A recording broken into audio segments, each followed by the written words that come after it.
Mis dilectos amigos, iniciamos hoy la tercera lección laurentina del año 2019 y seguimos discutiendo, analizando, comentando las 59 tesis del racionalismo jurídico, en las cuales he condensado la propuesta del libro Visión lógica del derecho. En las dos lecciones precedentes estuvimos ya comentando las tesis 1 y 2. Ahora voy a seguir con las tesis siguientes y voy a empezar con la tercera. La tercera nos dice que la vida en común, en la cual consiste la existencia de una sociedad de seres vivos, pero concretamente de seres animales, no nos vamos a ocupar de las sociedades de plantas, porque además incluso la palabra sociedad es un tanto problemática hablando de las plantas. Es quizá una analogía, una similitud más que una identidad conceptual. Las sociedades animales requieren que los individuos que las integran cooperen para ese fin de la sociedad, que es el bien común, o sea, la mayor cantidad y calidad de vida individual y colectiva. La sociedad no puede consistir en que meramente se yuxtapongan los individuos, existan unos al lado de otros y simplemente se rijan por un exclusivo principio de no agresión mutua. Esa era la visión que tenía Hobbes, y sin duda era una visión que no era exclusivamente suya, sino compartida por muchos pensadores de su época, y que esos pensadores mucho menos notorios, mucho menos conocidos, de relevancia filosófico-jurídica, evidentemente muchísima menor que la de Hobbes, pero hoy día reivindicados por esa corriente de filosofía política que ha sido popularizada por Philippe Petit, pero que preexiste a Philippe Petit, que es el neorepublicanismo, al cual yo en otro libro anterior, Los estudios republicanos, consideré que se debía denominar, mucho mejor que republicanismo, que es un nombre totalmente inapropiado para lo que proponen, se debía denominar ciudadanismo. En realidad esa expresión de ciudadanismo o civicismo, que suena un poco mal, ha sido reivindicada por el propio Petit. No me voy a ocupar evidentemente aquí para nada, menciono eso de pasada, simplemente no me voy a ocupar de esos autores. Menciono eso simplemente para decir que la visión de Hobbes no es única, no es característica suya, sino que es compartida por los pensadores de su época y de otras épocas. Es una visión muy individualista en la cual cada cual busca su bien, no hay propiamente un bien común, cada cual se labra su propia vida y lo único para lo que sirve la sociedad en ese marco conceptual y teorético es para dejarnos en paz los unos a los otros. Según Hobbes, habría existido un mítico estado previo de naturaleza de los seres humanos, al cual se habría puesto fin por un pacto social que hay que decirlo, en honor a Hobbes, no es un acto arbitrario, una ocurrencia, un fruto del mero voluntarismo, sino una exigencia racional de la propia naturaleza humana. O sea, la propia naturaleza humana nos impone superar ese estado de naturaleza, en el cual presuntamente, imaginariamente, los hombres habrían vivido aisladamente, separadamente unos de otros. En un capítulo del ya citado libro Estudios Republicanos, yo sometía a una crítica muy fuerte la teoría de Hobbes y todas las demás teorías del contrato social o del pacto constitutivo, originariamente constitutivo de la sociedad humana, sea la de Hobbes, la de Locke, la de Rousseau o en nuestros tiempos la de Rawls, por ejemplo. En realidad mi crítica retomaba en parte, pero creo que ahondaba un poco más, los argumentos que ya en el siglo XVIII habían sido formulados por eminentes representantes de la Ilustración, particularmente en Gran Bretaña, y sobre todo dos, que son Hume y Bentham.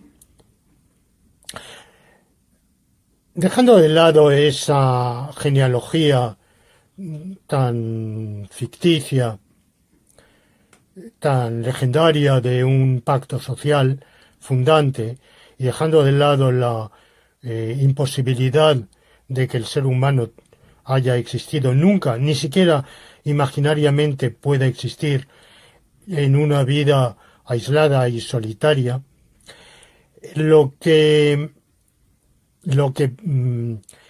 está claro es que para estos autores del siglo XVII, la sociedad no es una cooperación para el bien común. No implica, no es una convivencia cooperativa de los seres humanos que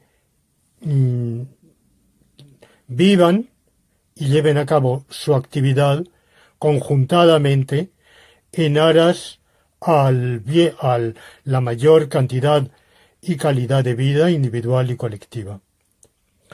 Y ese tipo de pensamiento va a ser incluso radicalizado en el siglo de las luces, en el siglo XVIII, por la fisiocracia, que los fisiócratas son en realidad los creadores de la moderna economía política, los precursores del liberalismo económico de Adam Smith, y de ahí toda la escuela clásica de economía política, que será continuada por escuelas posteriores, y que todas parten de esa idea de que cada cual busca su propio bien y únicamente por un ajuste o por la mano invisible que decía con la que soñaba Adam Smith,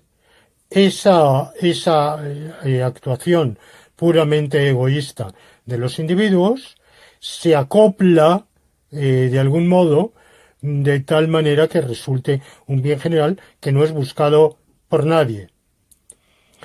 Bien, ese enfoque podía sostenerse en su época, primero porque efectivamente,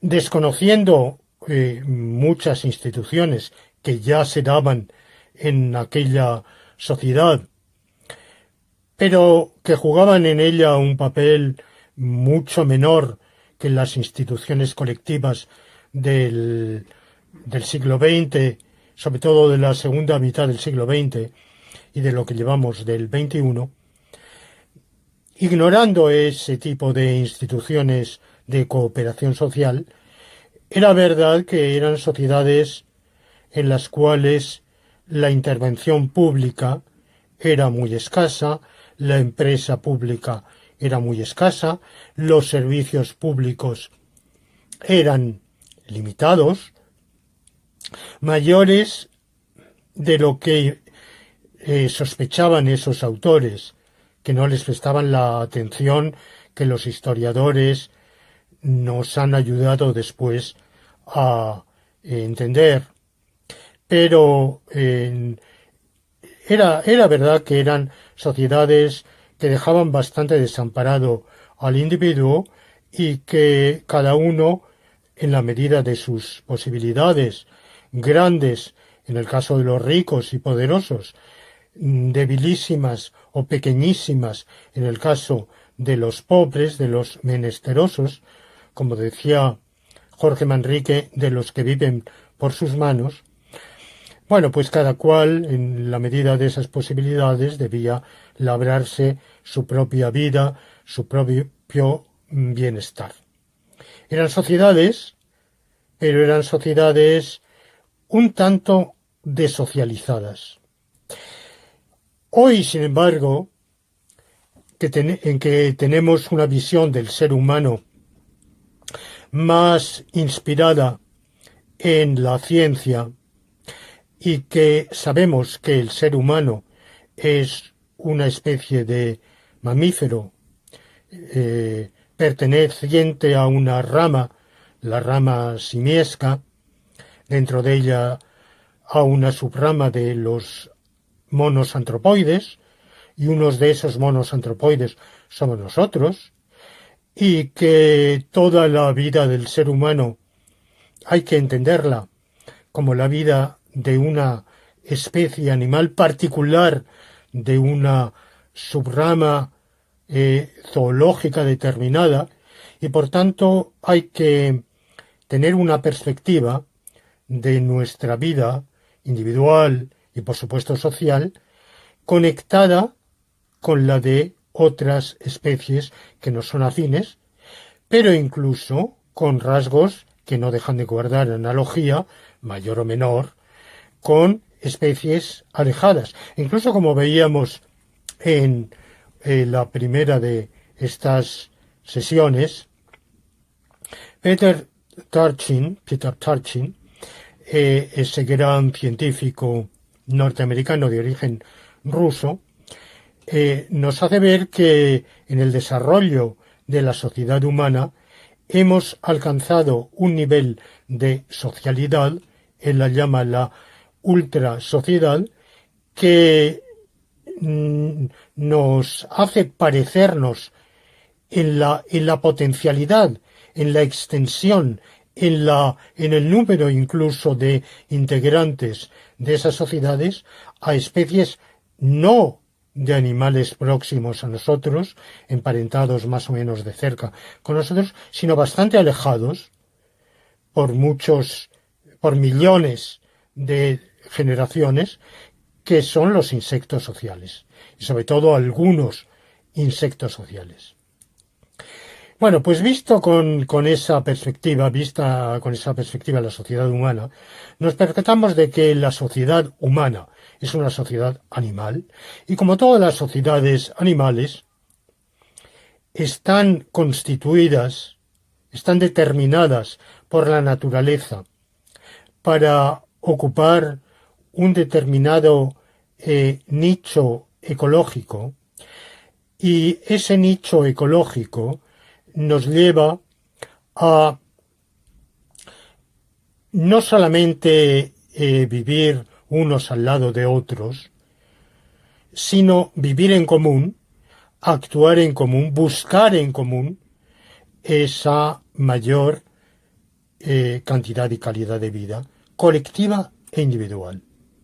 La sociedad existe para cooperar, para actuar conjuntamente, para la convivencia, no sólo para la coexistencia, de estar unos al lado de otros, sino para la convivencia. ¿Y cómo es posible cooperar? ¿Cómo es posible actuar unos con otros, no sólo al lado de otros, sino acoplando nuestra actuación a la de otros y conjuntándola de manera que el resultado sea justamente el que busca la existencia misma de la sociedad. Bueno, pues el único modo de conseguir esto es que esa sociedad, en su actuación, en sus realizaciones, en su convivencia, se rija por un conjunto de normas.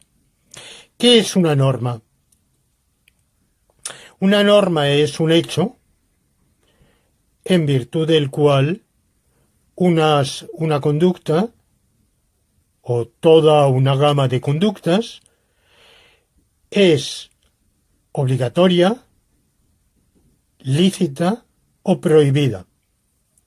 Estas son las tres calificaciones normativas: la preceptividad u obligación, la permisividad o licitud y la prohibición.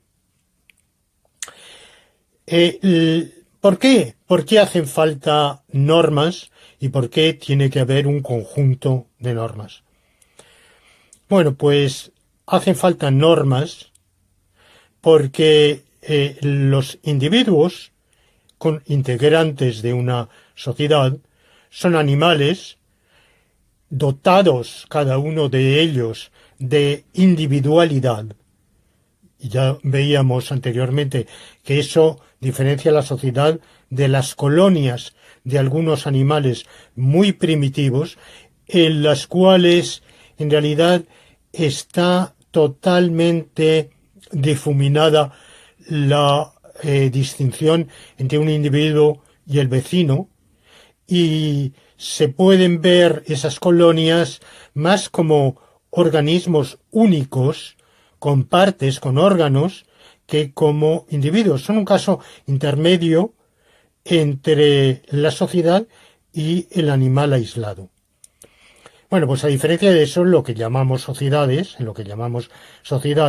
sí que hay una clara y neta individualidad, existencia y vida individual del integrante de la sociedad, pero esa individualidad no solamente consiste en una cierta separación ubicativa, no estamos pegados, salvo esos casos excepcionales, durante la gestación el individuo que está siendo gestado evidentemente es inseparable del seno materno en el cual está creciendo. Está el caso de los siameses, de los hermanos siameses, pero bueno, son casos muy particulares, ¿verdad? Normalmente, en las sociedades de animales, cada individuo está locativa u ubicativamente separado por una diferencia, aunque a veces estemos en contacto, por una diferencia, y en sus desplazamientos también hay una separación. Más allá de esta diferenciación ubicativa, hay una diferenciación en el sentido de que cada individuo tiene sus propios estados neuronales. Hablamos de animales que tienen un sistema nervioso y sobre todo de las sociedades de animales en las cuales hay un sistema nervioso central más o menos desarrollado, pero con ese sistema nervioso central nos hace ver cada vez más que implica un centro de percepción, de apercepción, o sea, de percepción conjunta, de captación del entorno y una apetencia, un apetito, una tendencia. Podemos hablar también no sólo de percepción, sino de intelección. Podemos hablar de pensamiento, podemos hablar no sólo de apetito o apetencia, sino de voluntad.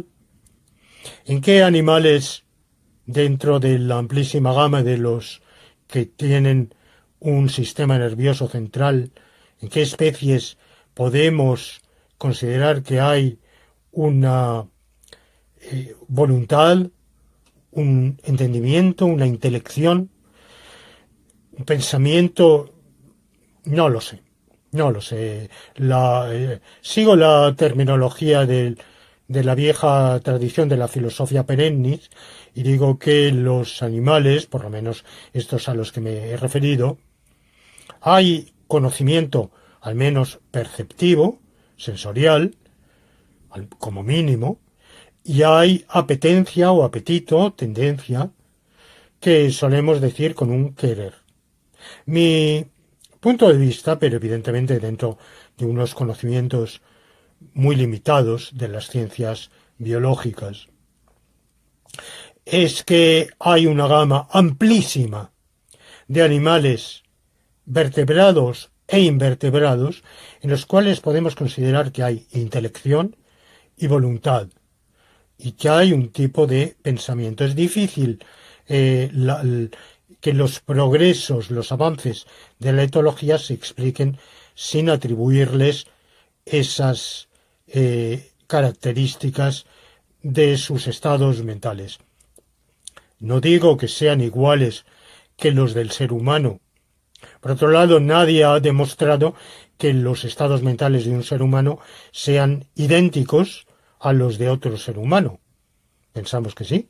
Pensamos que nuestros dolores, esperanzas, temores, deseos, alegrías, son como los de quienes nos rodean, pero evidentemente una prueba absoluta, no la tenemos. Pero las similitudes con el comportamiento de animales que no son próximos entre los mamíferos,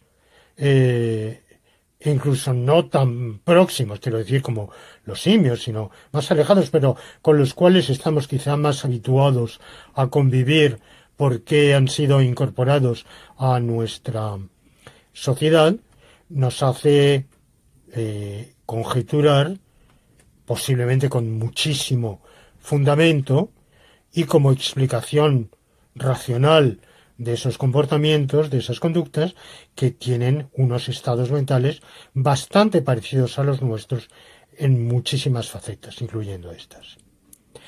Bien, si cada uno tiene su apetencia, su apetito, cada uno tiene su percepción, hace falta que a esos apetitos, que quizá colisionan unos con otros, a esas voluntades que pueden entrar en conflicto, que pueden fácilmente alejarnos e incluso ponernos en colisión en nuestras actuaciones unos con otros, hace falta que haya un modo de imponer una disciplina y de que nos ajustemos a unas pautas para cooperar. Porque a falta de ellos, evidentemente, cada uno puede actuar de manera que no favorezca esa acción conjuntada.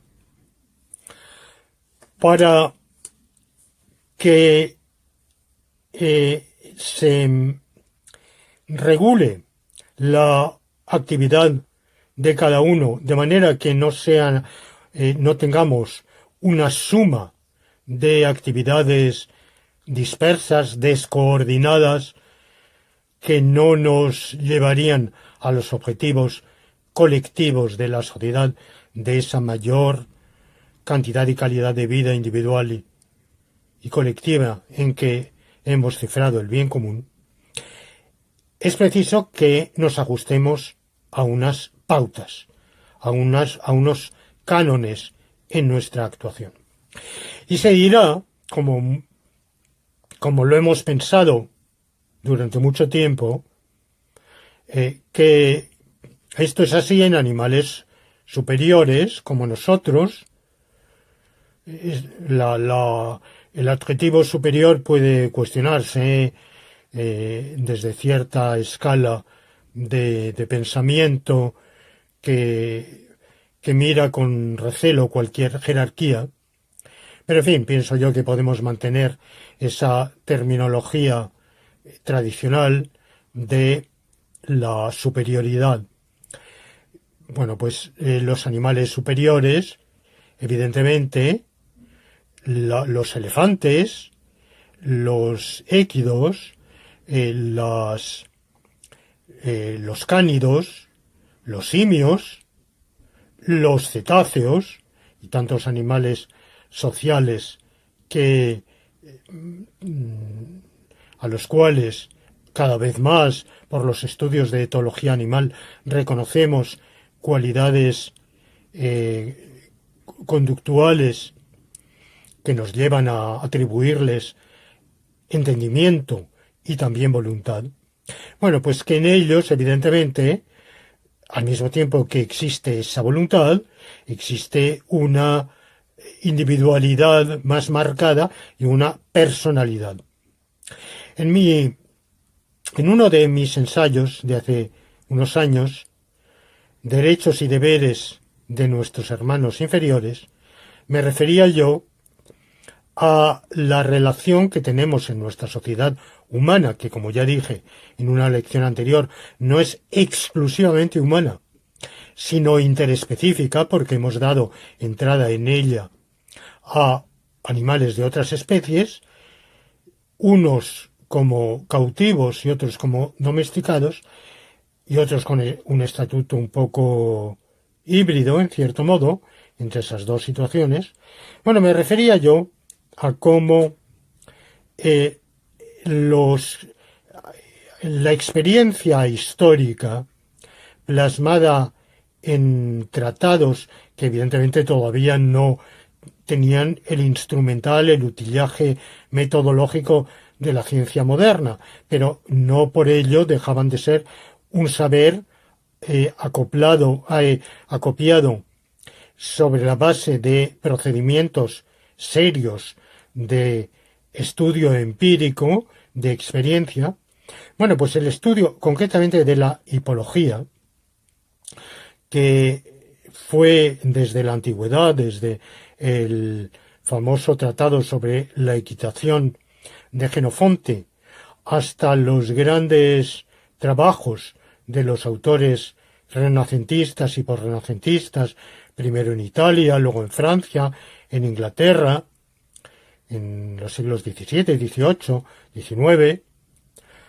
Bueno, pues la equitación y en general el uso del caballo jugaba un papel tan importantísimo en la sociedad humana que incluso hasta comienzos del siglo XX, hasta que el uso del caballo fue reemplazado por los modos de automoción modernos que se generalizaron después de la Primera Guerra Mundial.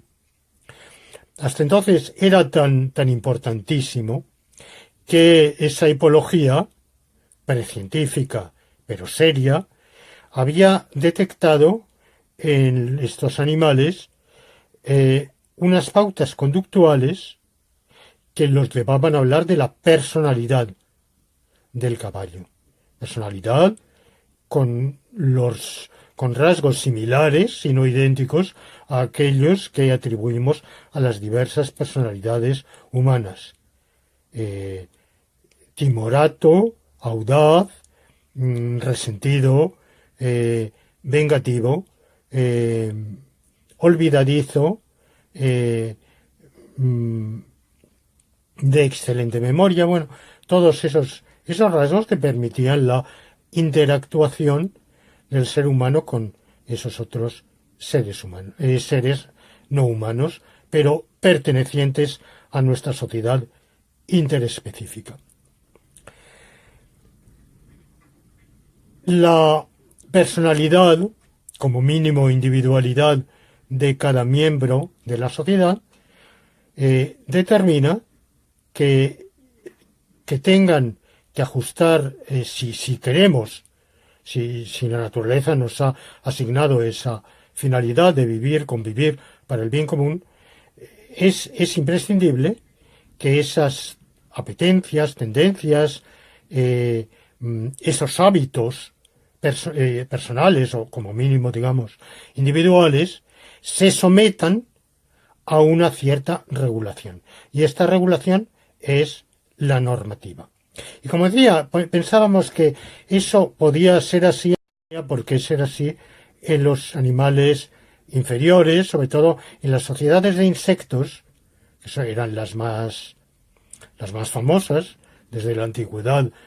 Concretamente las abejas habían llamado la atención de los pensadores, de los filósofos, de los estudiosos de la vida animal, de la zoología precientífica. Bueno, pues se pensaba que en esas sociedades se actuaba exclusivamente por instinto. Ya recordé en una sesión anterior cómo a finales del Renacimiento, en el comienzo de la época barroca, el gran filósofo Giordano Bruno puso en duda esa atribución del comportamiento de las abejas al instinto y dijo, remitirnos al instinto es un modo barato, fácil, de aludir a algo para nosotros enigmático. Nos cuesta muchísimo trabajo nuestro orgullo de seres humanos que nos arrogamos de manera exclusiva la inteligencia y que tildamos a los demás seres de brutos, pues todavía más esos animales menos próximos a nosotros, que en genética y morfológicamente nos son alejados, como son los insectos, por muy sociales que sean, pues atribuimos su comportamiento al instinto. Instinto sería algo automático, con lo cual se nace y con lo cual se actúa. Y no cabe duda de que cualquiera que sea el análisis científico idóneo del instinto, es verdad que hay unas tendencias, unas pautas de comportamiento que tenemos todos, nosotros también, los seres humanos también, tenemos nuestros instintos por el nacimiento. Y es perfectamente posible que en animales como los insectos, los arácnidos sociales, y tantos otros invertebrados sociales que hay, el papel del instinto sea mucho mayor. Debemos, no obstante, cuando hablamos del instinto, ser cautos.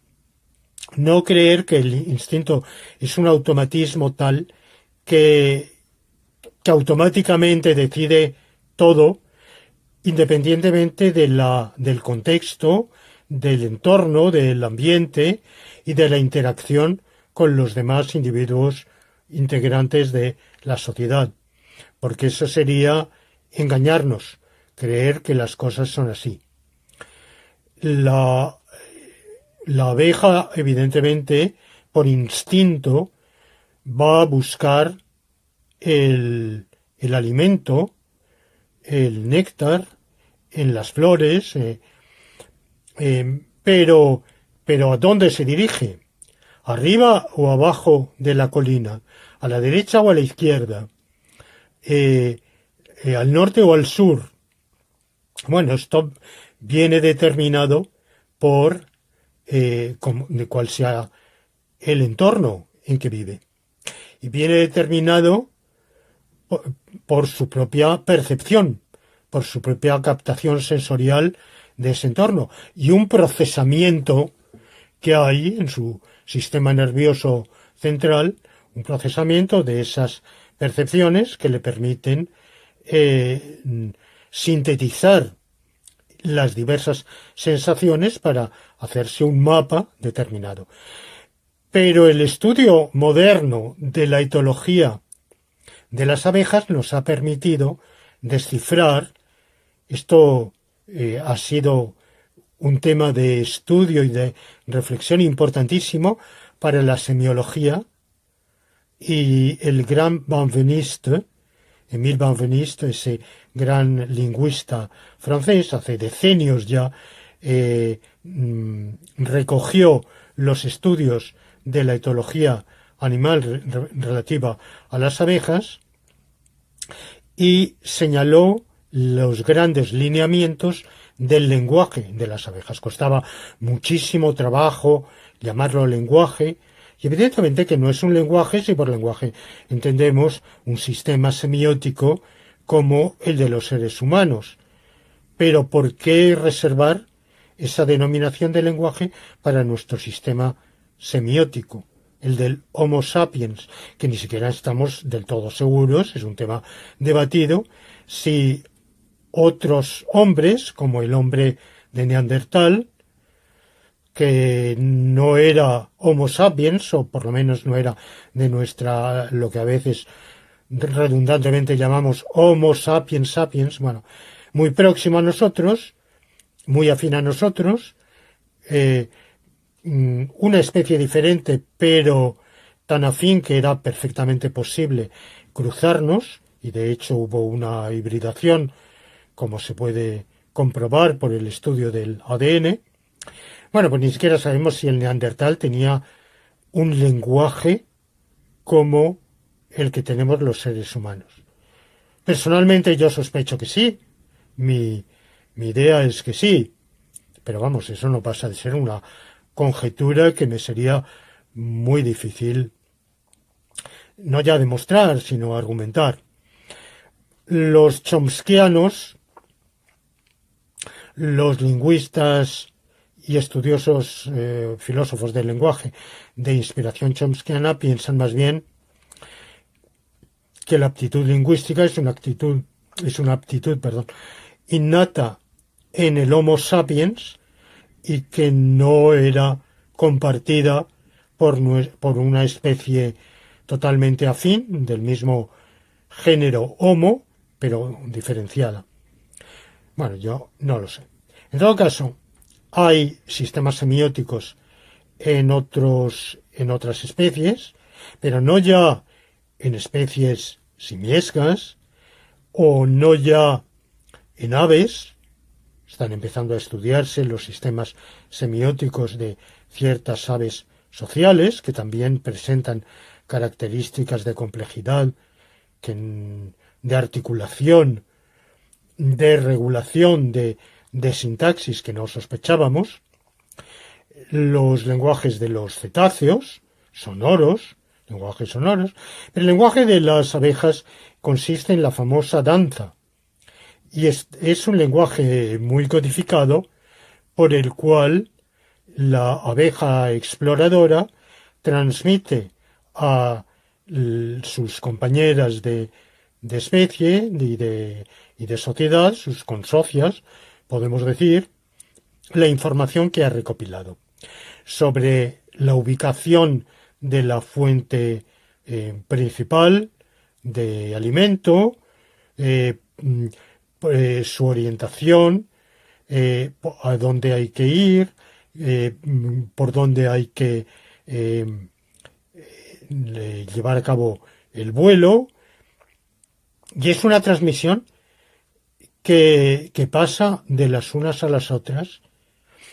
Bien, pero si esto es así, y si clarísimamente tenemos aquí un ejemplo de aprendizaje colectivo, en el cual el aprendizaje no es únicamente por la captación individual, sino por la percepción compartida, transmitida, y un conocimiento sensorial o intelectivo.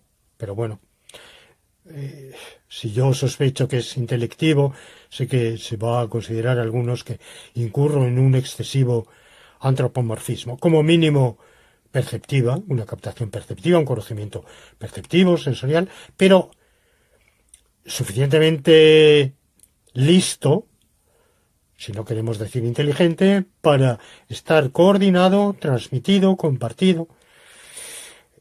Ahora bien, esos comportamientos se pueden dejar al albur de la apetencia, del apetito de cada individuo, o bien la abeja exploradora está obligada a compartir esa información, transmitirla y de ese modo coordinar. Es evidentemente que su interés como miembro de la colmena está en transmitirlo, porque ningún individuo puede sobrevivir si la colmena no trabaja colectivamente en pos de la busca del alimento, de la supervivencia. Están los comportamientos, las actuaciones de los individuos integrantes de una sociedad tan instintivamente bien orientados que no se produzca conflicto alguno entre la conducta derivada de esas tendencias, de esas apetencias singulares, particulares, y las necesidades de la colectividad. Bueno, en realidad es cierto, hasta donde sabemos, que en las sociedades de insectos la regulación suele ser muy automática y los conflictos suelen ser menores o esporádicos. Sin embargo, hay tales conflictos.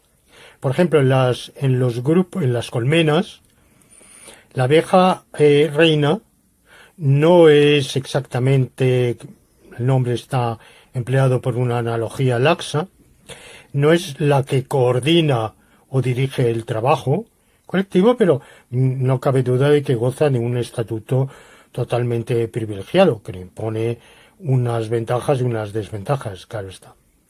Y ahí surgen, de vez en cuando, disputas, hay esas colmenas en las cuales hay dos reinas, una de las cuales perece, es matada. Es decir, que hay actos de desobediencia. El estudio que a mí más me llama la atención es el de la mirmecología, es decir, el estudio de las especies de hormigas. Hay miles de especies de hormigas. Nosotros las llamamos a todas hormigas, pero evidentemente que forman un género común. Son especies muy diferenciadas las unas de las otras, tienen sus características particulares, sus modos de vivir.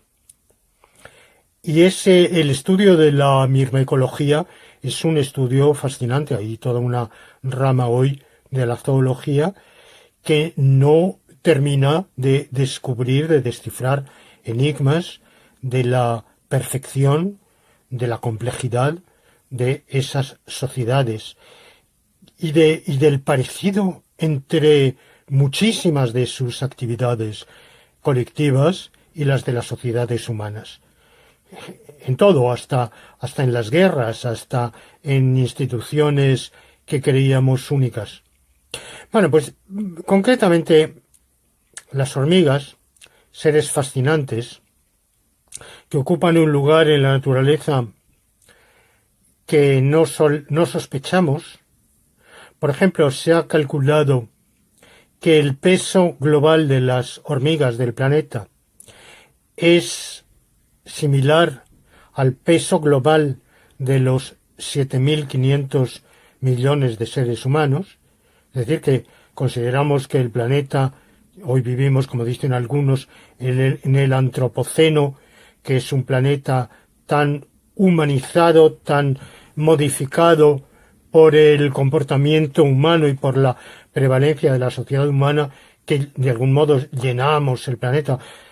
Bueno, pues tenemos el mismo peso que las hormigas. Ya sé que nosotros somos una especie y ellas son miles de especies. Pero vamos, esto nos indica que, las hormigas ocupan un papel importantísimo en la vida natural.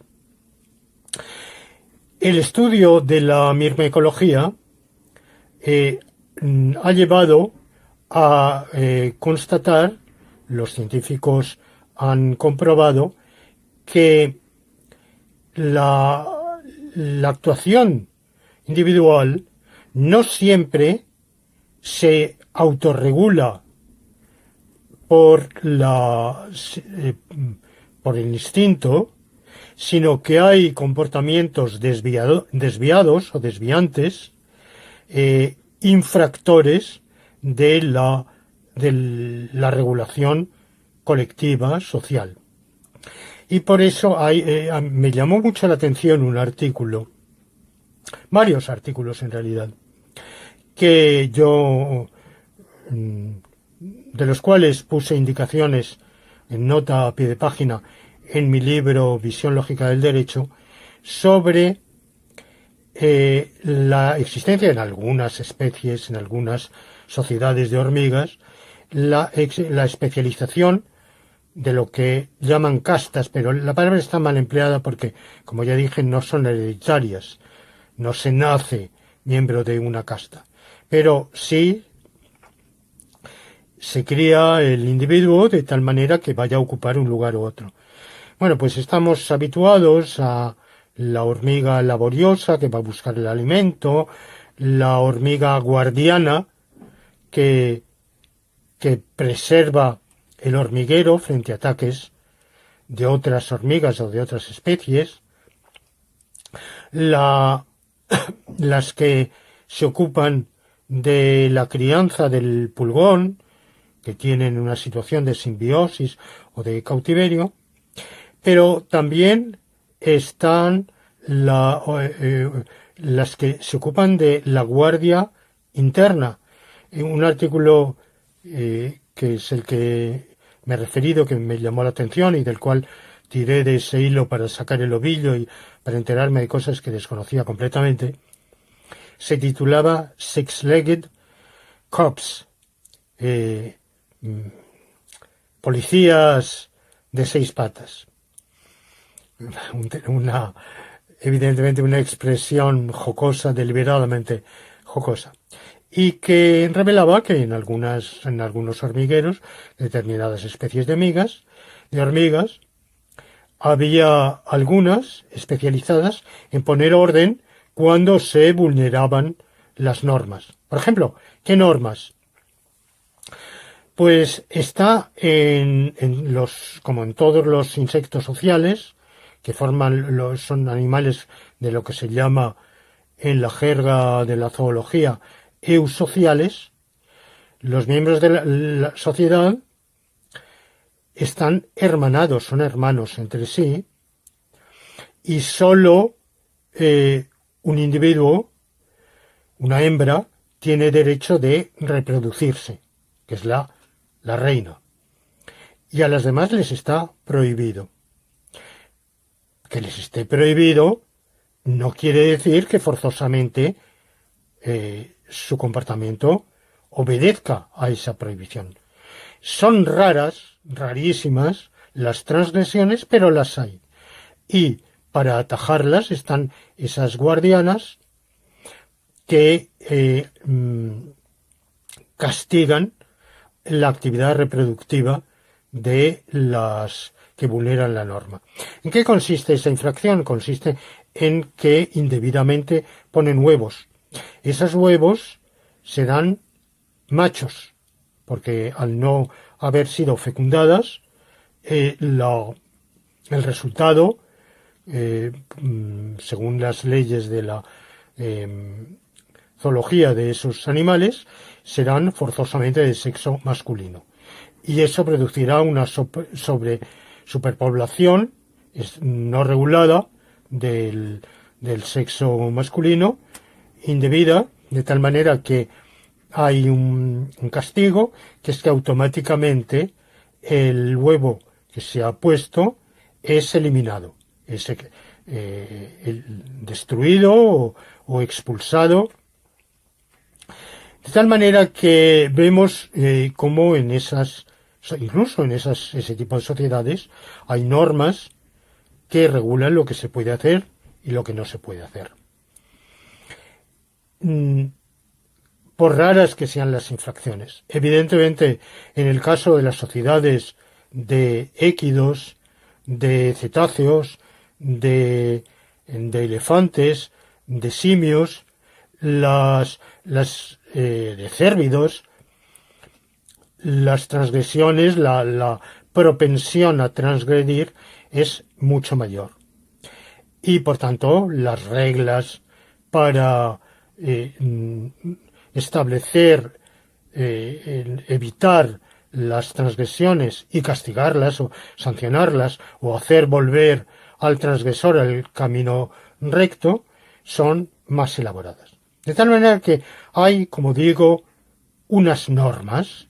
Esas normas son un conjunto y ese conjunto es un conjunto ordenado. ¿Por qué es un conjunto ordenado? ¿Y qué queremos decir cuando decimos que es un conjunto ordenado? Bueno, un conjunto puede ser un conjunto desordenado. La mayor parte de los conjuntos, de las acumulaciones o cúmulos de objetos que nos rodean, están desordenados. Y la tendencia es al desorden. Incluso está esa célebre formulación del principio de entropía, de que sólo se puede establecer el orden dentro de un entorno expulsando el desorden hacia afuera. La tendencia es al desorden y se requiere una intervención para ordenar. Por ejemplo, cualquiera que tenga hijos y ese hijo tenga su propia alcoba, su propio escritorio, o si es más pequeño, sus juguetes, sabe que si no pone orden, ese conjunto de objetos, sean adminículos de escritorio, sean elementos, sean juguetes o cualesquiera, o otras piezas del mobiliario, se van desordenando, que hace falta una intervención inteligente, más sensata, más ponderada, para poner orden, poner pues los adminículos, los de escritorio, digamos, alargados en su lugar, en su vasija, otros de otro formato en su caja, las gomas, pues tienen su propio lugar, las carpetas en una bandeja, luego el uso lo desordenará. O por ejemplo cuando manejamos utillajes, herramientas en la casa, el menos vericoleador del mundo, yo no lo soy, lamentablemente no tengo esa virtud. Me gustaría tenerla, pero no, carezco de ella. Pero quien más que menos utiliza pues un martillo, clavos, tornillos, destornilladores, alicates, perforadoras. Bueno, y la tendencia es a ir acumulando todo en un cajón desastre que llamamos, sin orden. El problema de esa falta de orden es que cuando vamos a buscarlo, los destornilladores, la llave Allen, el destornillador de estrella, o cualesquiera otros, los alicates, las tenazas, no sabemos, tenemos que empezar a sacar todo, a poner todo encima de la mesa para encontrarlo. Mientras que si está ordenado, en una bolsa o en un recipiente determinado o en una parte determinada y separada del cajón, tal tipo de instrumentos, en parte tal otra, ahí vamos formando un conjunto ordenado. Bueno, pues si las normas que rigen una sociedad fueran amontonamientos desordenados, evidentemente no cumplirían su función. Su función es la de que los individuos puedan escrutar esas normas, puedan enterarse de cuáles son y puedan ajustar su conducta a ellas. ¿Cómo se establecen esas normas? Ese es otro problema en el cual ahora no entro. Adelantándome, diré que en general se establecen consuetudinariamente. Desde luego no hace falta que sean dictadas, imperadas por una autoridad, porque en muchas sociedades, por ejemplo, en las de insectos, propiamente no hay autoridad. Incluso en aquellas en las que existe, la autoridad no establece la norma, sino que sencillamente la hace cumplir. La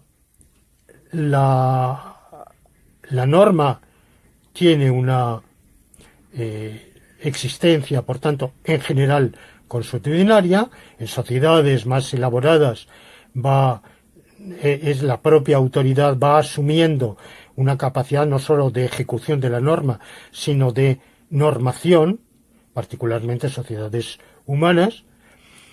Pero la norma existe. Ahora, las normas que regulan esa sociedad tienen que ser conocibles por los individuos y, por tanto, tienen que estar ordenadas.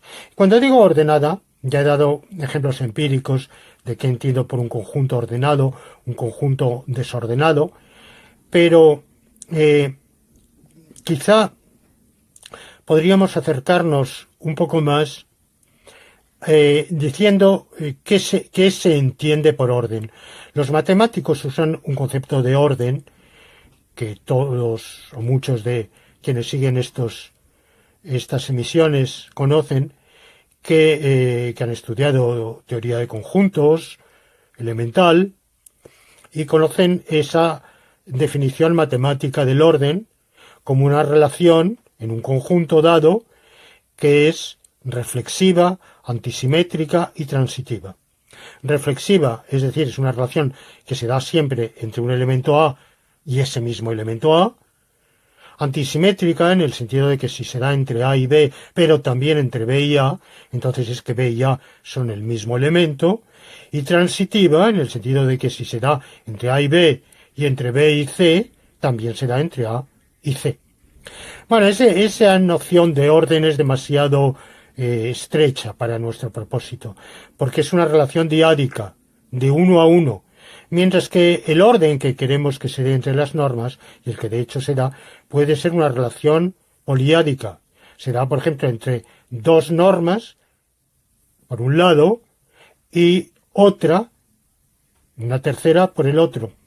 Ese orden, adelantándome a lo que más iremos viendo en el estudio de tesis posteriores, ese orden es un orden de deducibilidad normativa.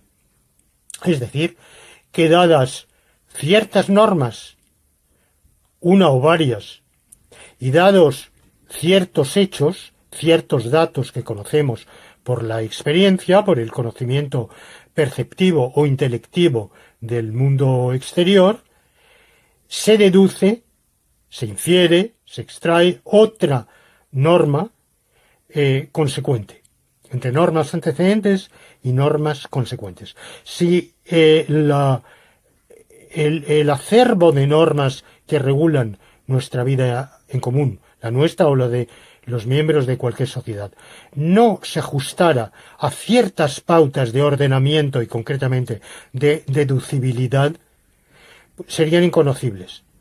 Sería un mero amontonamiento arbitrario, sería imposible encontrar las unas a partir de otras, y la vida sería imposible y la vida en común no se vería facilitada en modo alguno por las normas.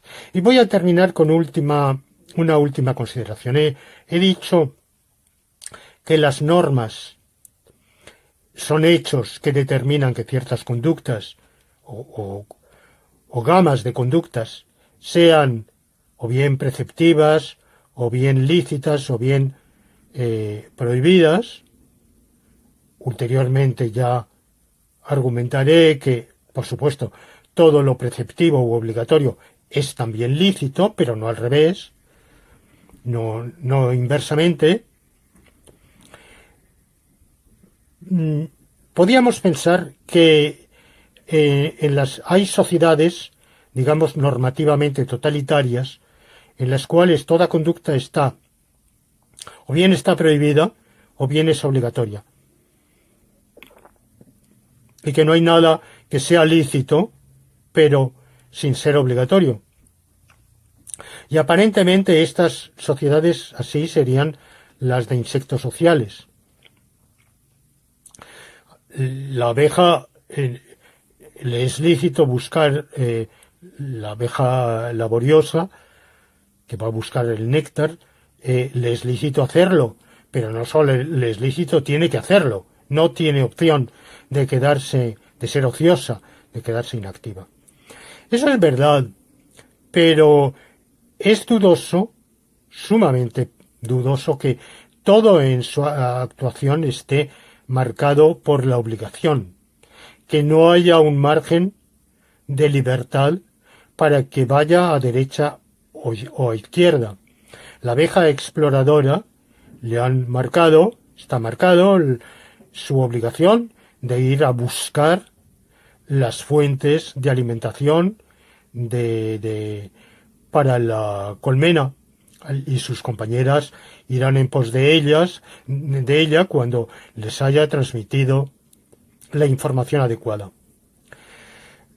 Yo creo que está claro, o a mí me lo parece por lo menos, que incluso el individuo en sociedades de esta índole tiene un margen de libertad más o menos limitado para actuar en un sentido o en otro. Cuando sale de la colmena, empezar a explorar yendo a derecha o a izquierda. No digo que lo haga al buen tuntuno porque sí, o que no esté su comportamiento no se ajuste a la captación perceptiva que tiene del entorno, que vaya a tontas y a locas o al buen tuntún. No, desde luego que eso sería absurdo. Pero no le está marcado como conducta obligatoria el iniciar lo uno o lo otro. Ella misma, con su propia capacidad neuronal, puede orientar desde el comienzo su marcha en un sentido o en otro. Más aún en las especies de animales superiores. Esto lo conocemos perfectísimamente. Las sociedades, por ejemplo, simiescas, el estudio de los antropoides en cautiverio y en libertad nos ha enseñado de las inclinaciones, los hábitos, las conductas de unos y de otros, de cada individuo, y algunas están prohibidas, pero otras son lícitas. Puede escoger, dentro de unos límites, puede escoger una línea conductual u otra, una opción conductual u otra. Por supuesto, en las sociedades humanas. Desde luego, algunos literatos han imaginado sociedades normativamente totalitarias en las cuales cualquier conducta no obligatoria estaría prohibida y viceversa. Sociedades en las cuales no habría libertad absolutamente para nada. Podemos imaginarlas, pero también podemos ver hasta qué punto serían sociedades invivibles. En realidad yo diría sociedades inviables. Por eso no puede haber sistema normativo en el cual únicamente tengamos las dos calificaciones de preceptividad y prohibición. Tenemos que tener también la de licitud. Y entre el orden normativo al cual me refería, el orden de las normas, viene dado por reglas de ordenación, una de las cuales es precisamente aquella a la que ya me he referido, que todo lo obligatorio es también lícito. Y por tanto, que conocida la preceptividad de una conducta, sabemos también que esa conducta es lícita. Y con esto pongo punto final al comentario de esta tercera tesis, o sea, que toda sociedad de animales requiere para la vida en común un conjunto ordenado de normas. Y en las próximas sesiones iremos continuando. Hasta ahora solo hemos llegado a la tercera de las tesis del racionalismo jurídico. Mi deseo sería acelerar un poco y poder en una misma sesión comentar varias de ellas, pero la materia muchas veces nos lleva a detenernos quizá en demasía en algunos detalles y esto nos impide avanzar con la celeridad que yo preferiría, pero que no quiero colocar por encima de todo. Prefiero ir considerando cada tesis con suficiente detenimiento y con suficiente hondura. Y doy cita a todos ustedes para nuestra próxima entrevista, que espero que sea dentro de unos días, sin poder fijar de momento la fecha precisa. Y nada más.